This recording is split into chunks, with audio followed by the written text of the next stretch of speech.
Hello everyone and peace of Christ to all of you. Yesterday we answered this Abdul, Ustad Abdul Samad, who have no idea what Islam is about, and he was speaking about the Christians' cross have a genie, and that is because Muslims they are really they're brainwashed and their mind controlled by superstition and things. However, our topic today is not about that. Our topic today is about different Abdul. This Abdul, his name is Suhaib, Ustaz Suhaib or Shuhaib. I think they don't know how to say the word correctly in Arabic, so they give themselves Arabic names and they look funny after that with it. I will let you hear what he said. I don't know really what he's saying in the language, but somebody sent me a translation. Sewaktu rombongan ini pulang, diskusi menyangkut akidah tidak ketemu. Ya kan? Kepercayaan umat Kristiani menyangkut Tuhan beda dalam sifat-sifatnya menyangkut ini. Tapi itu tidak menghalangi Nabi menulis perjanjian. Menjanjikan. Alright, enough stupidity. First of all, there's nothing is called the covenant of the Nasara of Najran. It's a big fat fabrication. The only covenant Muhammad he have with those who call Nasara, which mean the Christians supposedly, is to strip them from their money and to force them to pay Muhammad. I will go to a Muslim website and I did not find something in English, so I found in Arabic, but I did it translate using Google Translation. And you will see even the Muslim scholar, they say that this is fabrication. All what those people, they say it's a lie, it's not exist, and there is no even source for it, which means the story cannot be found anywhere. So those idiots who kept copy-paste, the same as many copy-paste, as an example, the story of Muhammad, a neighbor who was a Jew, and he threw garbage at his door, but we cannot find the story anywhere.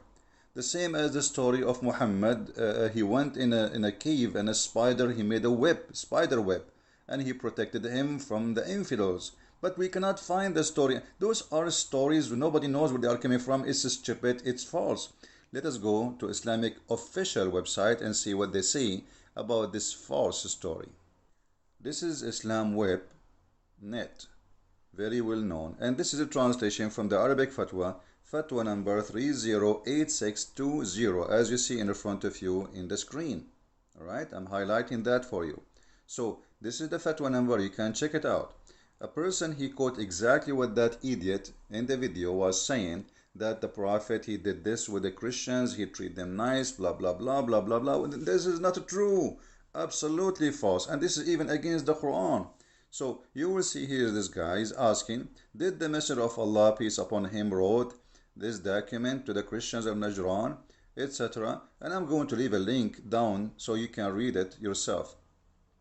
And you know, he told them, etc., etc., you are protected, blah, blah, blah, blah, blah, blah, blah, blah, blah, your churches, blah, blah, blah, blah, blah. And then the answer come down and says, this is not true. We did not find the treaty in this word in some book of the hadith, biography, but we found some else. And what he found, that the Christians have to pay jizya, which means pay or die. And here the thing is highlighted in English, in Ibn Ishaq.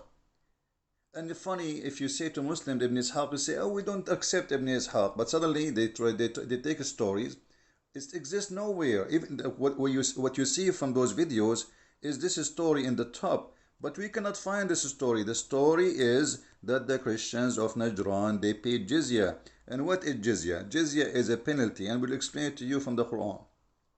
So this is, they have to pay Muhammad money in order for return of peace. This is jizya, which means they have to pay him to live. Muhammad is a mafia guy, he's a gang man, he is an ugly criminal. You pay, you live. You don't pay, I will kill you.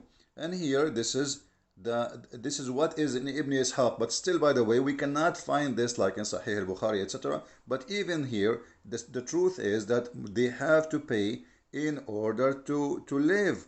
And here you will see another quotation from that Ibn Sa'd, from the book of At-Tabaqat al-Kubra.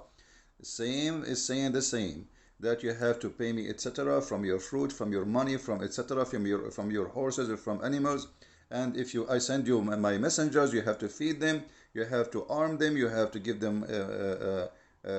rest, you have to give them accommodation, as you see in the front of you.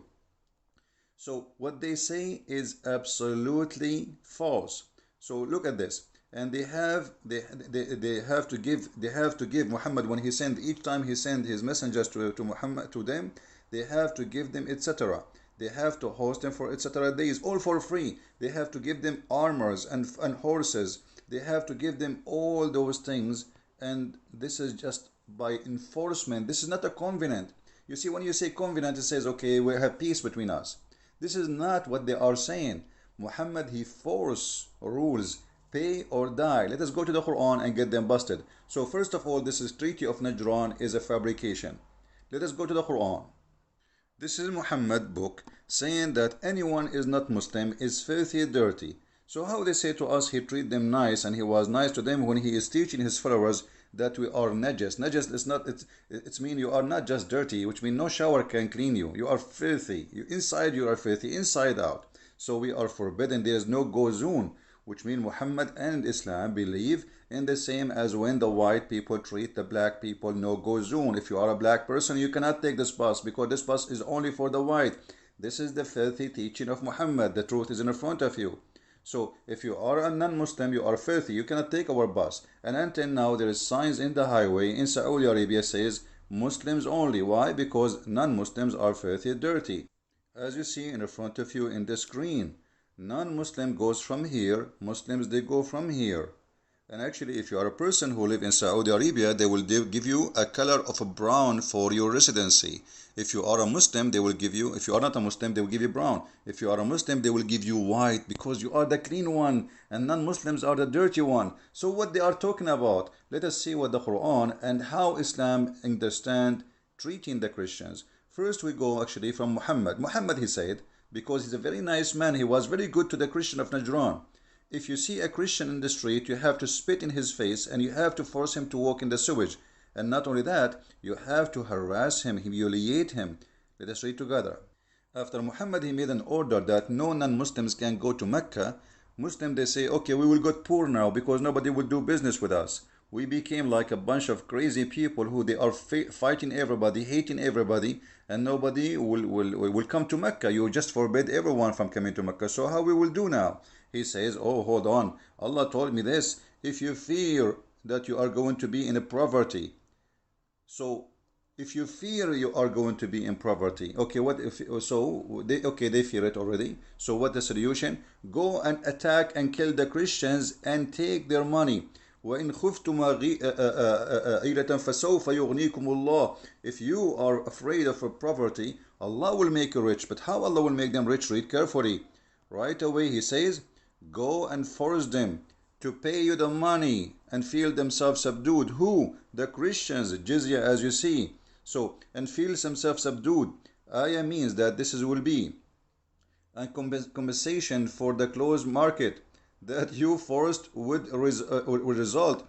Therefore Allah compensate them, who the Muslims, for the loss of their business, because they serve ties with adulterers.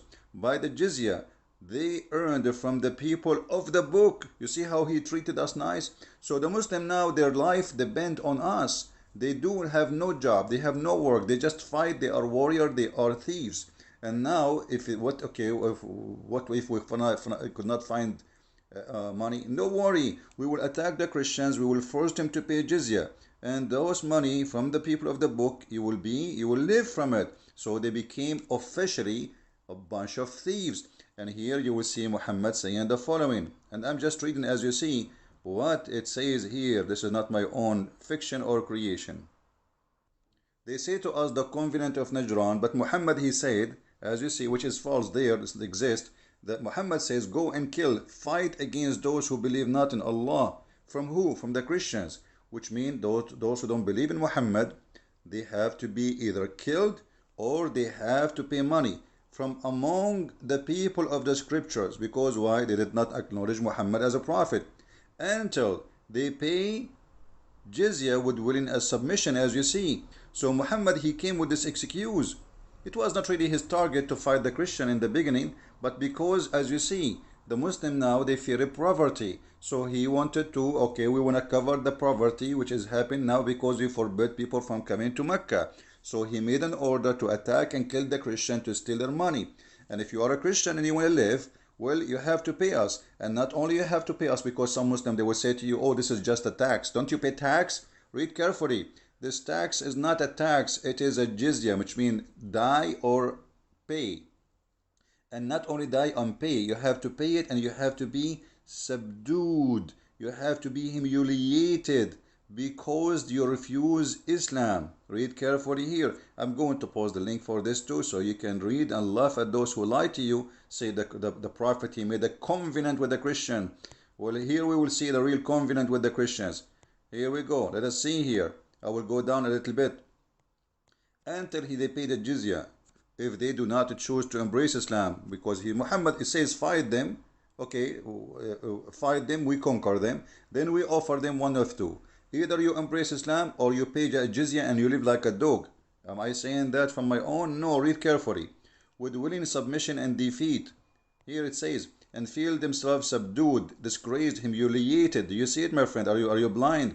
What covenant? What covenant this person is talking about? This is the covenant of Muhammad. This is the only covenant. Die if you don't pay, or live like a dog and you still have to pay me money. And here, not only that, Muhammad, he says, therefore, the Muslims are not allowed to honor the people of the Dhimma. Who is the people of Dhimma? The Christian. This is the covenant, people of the covenant. So we have a covenant. If we pay them, we live. But we live like dogs. We don't live like a human, first-class citizen. No, you are no one. And you have to be humiliated.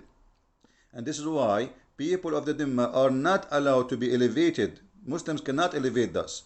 To treat us the same equal to Muslim, for we are miserable, disgraced, humiliated, as you see. And not only that, the Prophet said, read carefully, the Prophet said, this is not Ustaz, stupid idiot, potato, tomato. This is the Prophet. You see? Don't take those donkeys and they put in the front of their names Ustad to make themselves like they are like a master of knowledge, but the fact they are a bunch of donkeys and they try to deceive you. The Prophet said, okay, what the Prophet said? Don't initiate salam to the Jews and the Christians, and if you meet any of them on the road, force them to the most narrow alley, which means you have to be harmful for them, you have to be disgusting to them, you have to spit in their face. And the narrow alley here, translation, is for the sewage. In the old day, the sewage was open in the side of the road. So if you walk in the road and then there is a sewage, in the side, and you are a Christian, he is a Muslim, the Muslim have a duty. It's not only it's an option, he have to do. He have to humiliate the Christians and force him to walk in the sewage. And then if you want to see the real covenant, here we go. Read the covenant of Umar ibn al-Khattab with the Christians of Jerusalem. When he attacked Syria and Jerusalem and etc., he made a covenant, and this covenant says, we will humiliate you, we will treat you like dogs. We will read it. It's in the front of you. Actually, I will post the link for you. And this is the translation of Muslim, by the way. When Muslim, they give you a translation like this, it's more horrible in Arabic. So you will see here, Umar ibn Khattab, the leader, the faithful, he says, like, this is why Umar ibn Khattab, he put conditions on the people of the Sham, which means Syria, Lebanon, Jerusalem, etc. And the condition is to live like a dog. And you can read the treaty here. You will see that they have to pay money. They have to host them. A Muslim can sleep in your house for 3 days for free, anytime he wants. So my friend, don't listen to those idiots giving you false fiction. Thank you for watching. Share the video, translate and add subtitle. Christ is Lord, Islam is false. And by the way, I have a gift for the Indonesian. I will mention it in soon video as a response for those who call themselves Ustad. Will be very good gift for all Indonesian Christians and Muslims. Thank you. Christ is Lord. Amen to that.